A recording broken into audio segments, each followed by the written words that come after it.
नमस्कार, मी भूषण करंदीकर. आपण पाहत आहे झी 24 तास. रहा एक पाऊल पुढे. झी हेल्पलाईन सवाल हक्काचा आहे विशेष कार्यक्रमात आपलं स्वागत. देशाला स्वातंत्र्य मिळालं, मात्र चाहराफळीतले ग्रामस्थ अंधारातच आहेत. विशेष म्हणजे गावातल्या कृषी पंपासाठी वीज आहे, पण घरांमध्ये वीज नाही.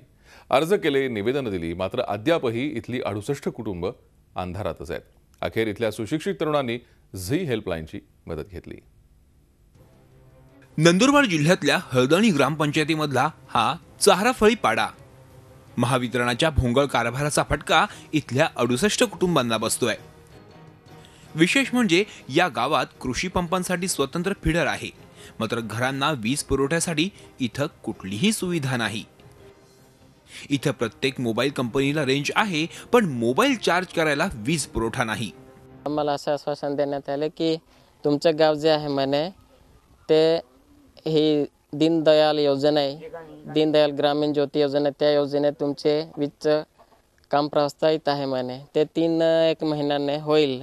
ते म्हणे की तुमचे काम प्रस्तावित आहे. करता करता 10 महिने उलटून गेले, तरी काहीच काही कार्यवाही झालेली दिसत नाही. चाहराफळी पाड्याची लोकवस्ती 375 इतकी. यात बहुतांश तरुण आहेत. गावात वीज नसल्यानं मुलांना अभ्यास करता येत नाही. इतकंच नाही तर घरातील वयोवृद्धांना त्रास होतोय. शिवाय सर्पदंश, विंचू चावणं अशा घटना वारंवार होतात. वीज नसल्यामुळे पाण्यासाठी देखील भटकंती करावी लागते. इथून नागपूर-सुरत राष्ट्रीय महामार्ग हाकेच्या अंतरावर. मात्र महामार्गापर्यंत पोहोचण्यासाठी मातीचा चिखल तुडवतच जावं लागतं. रुग्णांना झोळी करून रुग्णालयात न्यावं लागतं. याबाबत वारंवार पाठपुरावा केला, मात्र कुणीही दखल घेईना. त्यामुळे इथल्या तरुणांनी झी हेल्पलाईनकडे मदत मागितली. शेतकऱ्यांचे हे त्यांनी लाईट घेतली आहे ना, हे मोटरवाल्यांचे, तर तेव्हाच आपण पाणी घेऊ शकतात. पाणी, रस्ता आणि ही लाईट यांची तर खूपच ही आहे, अडचण आहे. आखो धीरा नाम जाइना, काम कोई नहीं आईना, बस वेले वेद दी जाए अंदर पड़ी जाए तो भी है का दोड़ीन खाई ना, है का दोड़ीन लाइट नहीं काई ना, अंधा भीटम माँ सार खेलता जो डोळे खारा देखाई नाही तरी अंधार आम्ही जाम ठोकाईन काम को हुआई. वारंवार आम्ही अर्ज केला आहे की आम्हाला वीज आवश्यकता आहे की लाईटीची, पण ते सांगतात झालंय म्हणजे 10 महिने झाले आजपर्यंत झाली नाही, म्हणजे आम्ही करायचं काय, अशी परिस्थिती आहे. या गावकऱ्यांची तक्रार येताच झी हेल्पलाईनची टीम चाहराफळी पाड्यावर पोहोचली. बर्डीपाडा गावालाही भेट दिली. गाव आणि पाड्यातला विरोधाभास म्हणजे आदिवासींची थट्टाच होती. महाराष्ट्रातलं चाहराफळी हे असं एक वैशिष्ट्यपूर्ण गाव आहे की तिथे एकमेकांना विरोधाभास असलेल्या अनेक गोष्टी आपल्याला पाहायला मिळतील. इथे वीज आहे, पण ती कृषी पंपांसाठी आहे, घरासाठी नाही. इथे इंटरनेटची रेंज आहे, पण मोबाईल चार्ज करायला लागणारी इलेक्ट्रिसिटी नाही. नॅशनल हायवे अवघ्या काही अंतरावर आहे, मात्र या गावाला जोडणारा रस्ता नाही.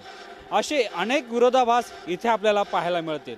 वारंवार प्रशासकीय यंत्रणेकडे पाठपुरावा करूनही त्याची दखल घेतली जात नाही. त्यांच्याकडे लक्ष दिलं जात नाही आणि वारंवार पाठपुरावा केल्यानंतर फक्त आश्वासनांची खैरात चाहराफळीकरांच्या नशिबी मिळते.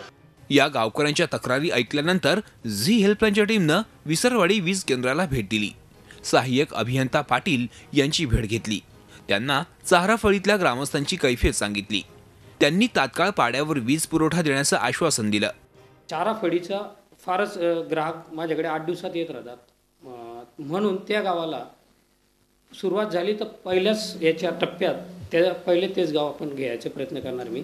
आणि तेही त्याच्यात ते गाव जर समजा ती स्कीमचा लवकर नाही सुरू झाली तर मी पर्याय मार्ग म्हणून कुठल्याही याच्यात आमच्या ऑफिसच्या एखाद्या स्कीममध्ये त्यांना काही प्रयत्न करून पुरवठा देण्याचा प्रयत्न करेल.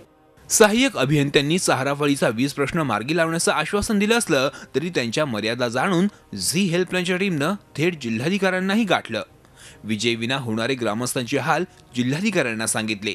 त्यांनीही तात्काळ या प्रकरणाची दखल घेत शक्य त्या योजनेतून चाहराफळीला घरगुती वीज पुरवठा करण्याचं आश्वासन दिलं. बर्डीपाडा या ग्रामपंचायत हद्दीतील चारडीफळी या ठिकाणी